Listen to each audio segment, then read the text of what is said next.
तो सबसे पहले हम भगवान से प्रार्थना करते हैं, ठाकुर जी से प्रार्थना करते हैं, राधा रानी से प्रार्थना करते हैं और ठाकुर जी को निमंत्रण देते हैं,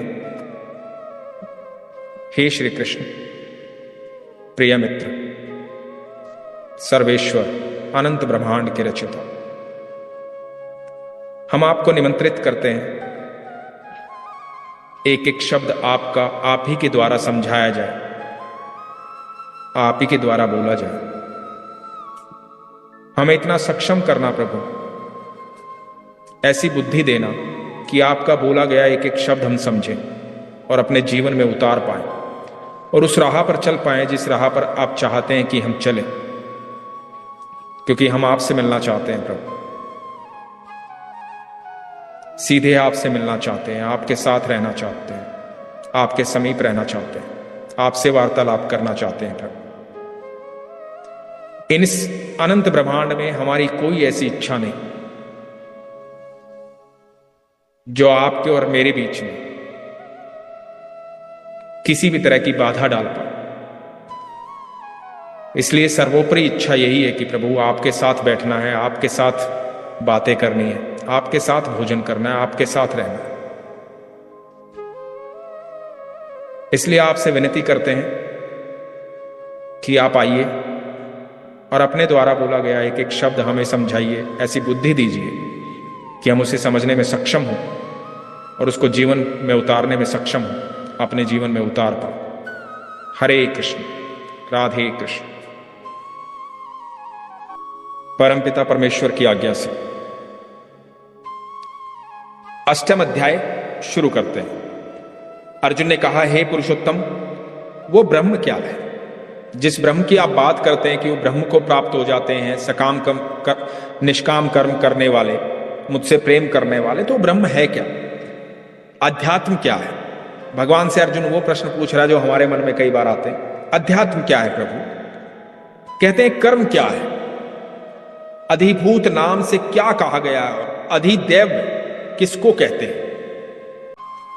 भगवान से ऐसे प्रश्न पूछ रहा है कि आत्मा कौन है? कैसे आपको अंतिम क्षण तक याद रखा जाए? कैसे जान पाए? कौन सा तरीका है ऐसा? अध्यात्म क्या है? कर्म क्या है? ये सब है क्या प्रभु? ब्रह्म क्या है? कैसे प्राप्ति होती है इन सब की? जो बातें आप कह रहे हो, लेकिन ये है क्या? ये तो समझाओ। तो भगवान कहते हैं, जो यज्ञ है, संपूर्ण यज्ञ है, जो भगवान की प्राप्ति है, उस हर शरीर के अंदर, हर जीव के भीतर जो विराजमान है, जो आत्मा है, जो परमात्मा है, वो वासुदेव, वो मैं ही हूं। अंतर्यामी रूप से अधियज्ञ हूं, वो मैं ही हूं। तो भगवान कहते हैं, जो पुरुष अंत काल में भी मुझको ही स्मरण करता हुआ शरीर को त्याग कर जाता है, वो मेरे साक्षात स्वरूप को प्राप्त होता है। इसमें कुछ भी संशय नहीं है। भगवान कहते हैं कि भगवान का ये कथन इतना पक्का कथन है, इसका एक बहुत बड़ा उदाहरण है। भगवान कहते हैं, जो अंतिम क्षण में मुझे भजता है, मेरा नाम लेता है, मुझे पुकारता है, उसे फिर यमराज लेने नहीं आते, यमदूत लेने नहीं आते, उसे स्वयं मैं लेने आता हूं। और जिसे स्वयं मैं लेने आता हूं, वो फिर कभी यहां वापस नहीं आता, वो मुझ में विलीन हो जाता है, स्वयं मैं ही बन जाता हूं, मेरे स्वभाव में आ जाता है, जैसा मैं हूं वैसा हो जाता है, क्योंकि आप भगवान के भीतर समाहित हो गए हैं। जैसे भगवान मीरा को लेने आए, भगवान हरिदास जी को लेने आए, सूरदास जी को लेने आए, जनाबाई को लेने आए, नामदेव जी को लेने आए, स्वयं भगवान ही लेने आए। ऐसी जीवात्माएं दोबारा जन्म नहीं लेती, सदियों में एक बार जन्म लेती है, फिर वो भगवान के प्रिय हो जाते हैं, स्वयं भगवान लेने आते, फिर यमदूत लेने नहीं आते। तो इसका सबसे बड़ा उदाहरण एक अजामिल था। अजामिल ने अपने बेटे का नाम नारायण रखा। कई बेटे थे। अजामिल बड़ा दुराचारी था, लालची था, घमंडी था, पापी था, कोई सदकर्म नहीं करता था, कुछ अच्छा काम नहीं करता था। बस एक काम किया, उसने अपने बेटे का नाम नारायण रख दिया। जब उसकी मृत्यु आई, नारायण ही ऐसा बेटा था जो उसके सारे काम करता था, उसकी सेवा करता था, बड़ा अच्छा स्वभाव का था नारायण। तो जब इसकी मृत्यु आई, यमदूत लेने आए, तो ये पीड़ा में था, दर्द से कराह रहा था। दर्द से कराहते कराहते इसने बोला नारायण नारायण। ये अंतिम क्षण था उसके जीवन का। उसने 2 बार नारायण नारायण बोला और वहां से यमदूत चले गए। स्वयं भगवान विष्णु उसे लेने आए, ठाकुर जी लेने आए। तो श्रीमद् भगवत गीता में भगवान ये कहते हैं, जो अंतिम क्षण आपका होता है, अंतिम पल जो होता है, उस समय जो आप ध्यान करते हैं, ये भगवान अभी बोलेंगे, जो आप ध्यान करते हैं उसी से अगला जन्म निर्धारित होता है। आप यदि कुत्ते का ध्यान करेंगे ना, कि आपका कुत्ता बहुत अच्छा है, आपको कुत्ते से प्यार है, कुत्ते का ध्यान चल रहा है, आप अगले जन्म में कुत्ते बन जाएंगे। गधे का ध्यान करेंगे, गधे बन जाएंगे। मनुष्य का ध्यान करेंगे, मनुष्य बन जाएंगे। बिल्ली का ध्यान करेंगे, जिस चीज में आपका मोह अटका रह जाएगा, आप वही जन्म लेंगे। कई बार बच्चों में मोह अटका रह जाता है, किसी खास बच्चे में मोह अटका रह जाता है, तो वो जीवात्मा दोबारा वहां जन्म लेती है, उसी परिवार में, आसपास, इर्द गिर्द उसके। तो आपका मोह कहां अटकता है, इस पर आपका अगला जन्म निर्धारित होता है, ऐसा भगवान बताते हैं। तो भगवान कहते हैं, जो पुरुष अंतकाल में भी मुझको ही स्मरण करता हुआ शरीर को त्याग कर जाता है, वो मेरे साक्षात स्वरूप को प्राप्त होता है, इसमें कुछ भी संशय नहीं है। हे कुंती पुत्र अर्जुन, ये मनुष्य अंतकाल में जिस जिस भी भाव को स्मरण करता हुआ शरीर का त्याग करता है, उसको प्राप्त होता है, क्योंकि वो सदा उसी भाव से भावित रहा है, जो मैंने अभी कहा आपको। तो भगवान यही कहते हैं कि जो आपका अंतिम भाव होता है, अगला जन्म उसी पर निर्धारित होता है। इसलिए हे अर्जुन, तू सब समय में निरंतर मेरा स्मरण कर और युद्ध भी कर। इस प्रकार मुझ में अर्पण किए हुए मन बुद्धि से युक्त होकर तू निसंदेह मुझको ही प्राप्त होगा। भगवान कह रहे हैं कि तू अपना जो कर्म कर रहा है, वो कर्म मुझे समर्पित कर, मेरा ध्यान कर। भगवान नहीं चाहते थे कि अर्जुन कभी दोबारा धरती पे आए। भगवान बहुत प्यार करते थे ठाकुर जी अर्जुन को, बेइंतहा प्यार करते थे। तो उसको बता रहे हैं कि सिर्फ तू मेरा ध्यान कर, ये युद्ध कर, अपना कर्म कर, मुझे ध्यान करते हुए। इतना निरंतर ध्यान कर कि तेरे ध्यान में अंतिम अवस्था में मैं ही रहूं, तो तू मुझे प्राप्त होगा। भगवान उसके बिना रह नहीं सकते थे, इतना प्रेम करते थे। भगवान अपने भक्तों के बिना रह नहीं सकते। इसलिए मैं आप सबको बताऊं, हम जो लोग श्रीमद् भगवत गीता का ये पाठ कर रहे हैं, जो पढ़ रहे हैं, मैं सच कह रहा हूं, एक बात जान लो कि भगवान हमसे इतना अत्यंत प्रेम करते हैं। भगवान नहीं चाहते कि हम किसी और देवलोक में जाएं। भगवान नहीं चाहते कि हमारी जीवात्मा बार बार इस धरती पर आए, भटके, दुखों में रहे, मृत्यु लोक में रहे। भगवान नहीं चाहते ऐसा। यदि भगवान ऐसा चाहते तो हमें सौभाग्य प्राप्त नहीं होता कि हम कृष्ण का नाम ले पाएं और श्रीमद् भगवत गीता पढ़ पाएं और सुन पाएं। ऐसा सौभाग्य प्राप्त नहीं होता। हमें वही सौभाग्य प्राप्त है जो अर्जुन को प्राप्त था। हमसे भगवान का उतना ही प्रेम है जितना अर्जुन से प्रेम था। तभी हम ये पढ़ पा रहे हैं, तभी सुन पा रहे हैं। और भगवान ये उपाय बता रहे हैं कि मैं तुम्हें चाहता हूं कि तुम मेरे लोक में आओ, मैं चाहता हूं कि तुम मेरे पास आओ, मैं चाहता हूं तुम मेरे साथ रहो। जो हमने आज भगवान से प्रार्थना की कि ईश्वर, मैं चाहता हूं कि मैं आपके साथ भोजन करूं, मैं चाहता हूं आपके साथ बैठूं, आपके सानिध्य में रहूं, आपसे बातें करूं। भगवान भी ऐसा ही चाहते हैं। चाहते हैं इसलिए ये बात कह रहे हैं, चाहते हैं इसलिए ये शब्द हमारे पास पहुंच रहे हैं। यही नियम मैंने बनाया है। आपने देखा होगा ना, बड़े साधु संत महात्मा, हमेशा आप कभी भी साधु संतों के पास जाओ, बैठो उनके पास, तो एक माला उनकी चलती रहेगी। वो नारायण नारायण भजते रहते हैं।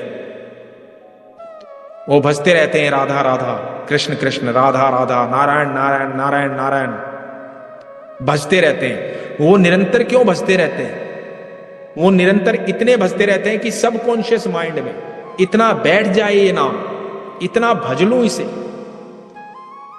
इतना भज लो इसे कि मेरे रोम रोम में नारायण हो। जब मेरी अंतिम श्वास निकले तो सिर्फ नारायण ही ध्यान में रहे, बाकी कुछ ध्यान में ना रहे, सीधा भगवान के लोक में जाना है। किसी ने प्रश्न पूछा था ना पिछली बार कि मुझे स्वप्न में भगवान दिखाई देते हैं, स्वप्न में ठाकुर जी के साथ रहती हूं, स्वप्न में चिल्ला पड़ती हूं, ठाकुर जी को आवाज दे देती हूं, क्योंकि आपके अभी रोम रोम में भगवान बसना शुरू हुए हैं। इस क्रिया को जब निरंतर कर दोगे तो वो इतना रोम रोम में बस जाएंगे, इतना ध्यान में बस जाएंगे कि आप दुनिया में कोई भी कार्य करते रहो लेकिन आपके ध्यान में कृष्ण रहेंगे। और जब हर कार्य भगवान को ध्यान में किए हुए किया जाएगा तो हर कार्य भगवान को अपने आप समर्पित हो जाएगा। और जब भगवान को सारा कार्य समर्पित हो जाएगा तो आप प्रारब्ध से परे हो जाओगे, सुख दुख से परे हो जाओगे। और इतना भज लेना है नारायण, इतना भज लेना है भगवान का नाम कि अंतिम श्वास में सिर्फ मुख से निकले नारायण। किसी मोह में ना रहे, कोई अटैचमेंट ना रहे, चले जाना है यहां से सीधा भगवान के घर, सीधा ठाकुर जी के घर, और स्वयं भगवान लेने आएंगे। तो होता है, भगवान कहते हैं कि जो अंतिम क्षण में, अंतिम पल में, सारे जीवन जिसने मेरे को भजा और अंतिम पल में अपनी भ्रुकुटी के बीच में यहां ध्यान केंद्रित करके और नारायण को भजता है, हे कृष्ण, उस पल की जो आवाज होती है ना, उसकी शरीर छोड़ने वाली आवाज सीधी मेरे कानों तक पहुंचती है। स्वयं लेने आता हूं मेरे भक्त को, मैं खुद इंतजार में बैठा हूं मेरे भक्तों को। इतना प्यार करते हैं ठाकुर जी और रास्ता बता रहे हैं कैसे पहुंचना है उन तक। भगवान कह रहे हैं कि लोग वेद पढ़ करके जिस ज्ञान को हासिल करते हैं, बिना किसी इच्छा को, सब इच्छाओं को त्याग करके महात्मा जन जिस चीज की प्राप्ति करते हैं, जिंदगी भर ब्रह्मचर्य का पालन करते हुए जिस बात को जानना चाहते हैं, आज मैं संक्षेप में कम शब्दों में तुझे बताता हूं अर्जुन।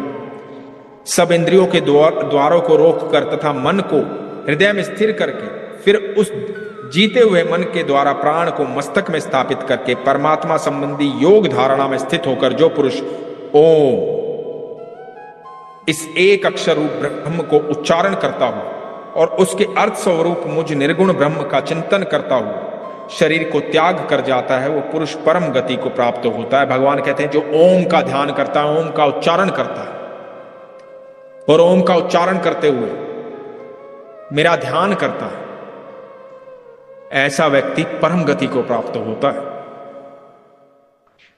जो ओम का उच्चारण करता है, ओम का उच्चारण करते हुए मेरा ध्यान करता है, ऐसा व्यक्ति परम गति को प्राप्त होता है। जाता हूं जो लगातार मेरा निरंतर मुझे भजता रहता है, मेरे ध्यान में रहता है।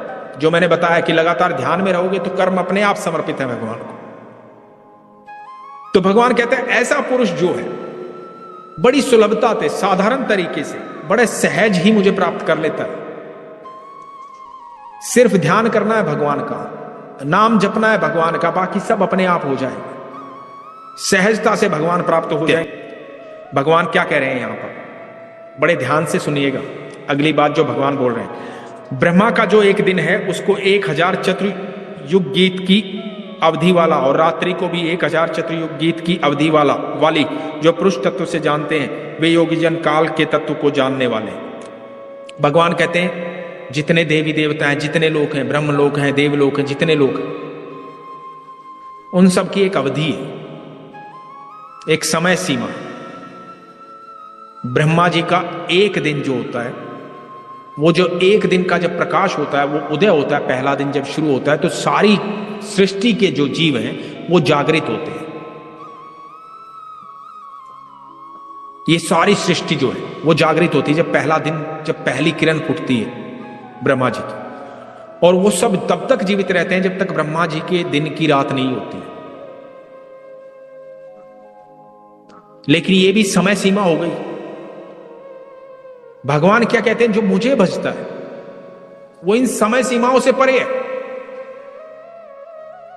उसके लिए फिर दिन रात कुछ नहीं है, लोक प्रलोक कुछ नहीं है, वो सीधा वैकुंठ में मेरे पास है, लीन हो जाते हैं। जो मैंने अभी बताया आपको कि ब्रह्मा जी के दिन की शुरुआत से सारे व्यक्त होते हैं और रात्रि होती है तो अव्यक्त हो जाते हैं सारे जीव। हे पार्थ, वही ये भूत समुदाय उत्पन्न होकर प्रकृति के वश में हुआ रात्रि के प्रवेश काल में लीन होता है और दिन के प्रवेश काल में फिर उत्पन्न होता है।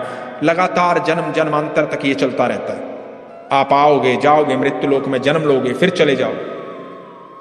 उस अव्यक्त से भी अति परे दूसरा अर्थात विलक्षण जो सनातन अव्यक्त भाव है, वो परम दिव्य पुरुष सब भूतों के नष्ट होने पर भी नष्ट नहीं होता। जो मुझे प्राप्त होता है ना, वो कभी नष्ट नहीं होता है, ना उसकी मृत्यु होती है ना जन्म होता है, फिर वो परे चला गया इन सब चीजों से। जो मेरे परम धाम में एक बार एंट्री पा गया ना, वो जीवन और मृत्यु से, सुख और दुख से, मान सम्मान से, हानि लाभ से, हर चीज से परे चला गया। भगवान कहते हैं, हे पार्थ, जिस परमात्मा के अंतर्गत सर्वभूत हैं और जिस सच्चिदानंद घन परमात्मा से ये समस्त जगत परिपूर्ण है, वो सनातन अव्यक्त परम पुरुष तो अनन्य भक्ति से ही प्राप्त होने योग्य है। तो भगवान यहां कहते हैं,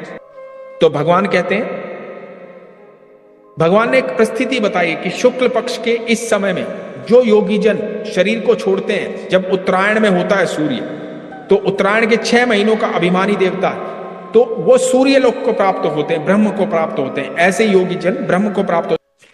अपने जो उसने अच्छे कर्म किए हैं, जो बहुत अच्छे कर्म उसने किए हैं, उन अच्छे कर्मों का फल भोगेगा वो स्वर्ग लोक में, उसे सुख की प्राप्ति होगी, दोबारा जन्म लेगा, फिर कर्म करने पड़ेंगे, फिर कर्म करेगा, फिर ऐसे कर्मों की पूंजी जोड़ेगा जिससे वो भगवान को प्राप्त हो सके, और ये निरंतर चलता रहेगा, चंद्रलोक को जाएगा। क्योंकि जगत के ये 2 प्रकार के शुक्ल और कृष्ण अर्थात देवयान और पितृयान मार्ग सनातन माने गए। तो एक जो सूर्य लोक में जाता है वो कभी वापस नहीं आता, वो पार ब्रह्म को प्राप्त करता है। जो चंद्रलोक में जाता है वो वापस आता है अपने कर्मों का फल भोग करके, और फिर से आकर के कर्म करता है, फिर से पूंजी जोड़ता है अपने कर्मों की, और फिर से वो साधन बनाता है कि कैसे वो परमात्मा के पास जाओ। भगवान कहते हैं कि इस प्रकार इन दोनों मार्गों को तत्व से जानकर कोई भी योगी मोहित नहीं होता। भगवान कहते हैं इन दोनों रास्तों से परे जो है, जो सिर्फ भक्ति योग है, सिर्फ प्रेम है, जिसमें और कुछ भी नहीं आता, सब चीजों का उल्लंघन हो रहा है। फिर जो लोग बता रहे हैं ना कि ऐसे भगवान प्राप्त होगा, ऐसे भगवान प्राप्त होगा, वो सारे रास्ते त्याग करके तू सिर्फ प्रेम भाव में मुझ में निरंतर रहता है, तो सीधा मुझे प्राप्त होता है। भगवान ने इतना सरल उपाय बताया है इसमें कि सीधा मुझे प्राप्त होता है।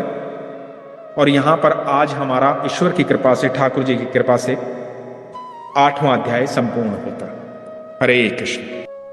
भगवान से प्रार्थना करते हैं कि भगवान ने जो कहा है, जो हमसे चाहा है, वो हम कर पाए, उस रास्ते पर चल पाए, और जल्द से जल्द उस रास्ते पर चल करके इतने सक्षम हो जाएं कि सीधा ठाकुर जी के पास जाएं, उनके लोक में, किसी और लोक में नहीं जाना प्रभु, सीधा आपके पास आना। इसलिए सक्षम कीजिए उस राह में चलने में, हमारे साथ रहे। धन्यवाद ठाकुर जी, धन्यवाद राधा रानी।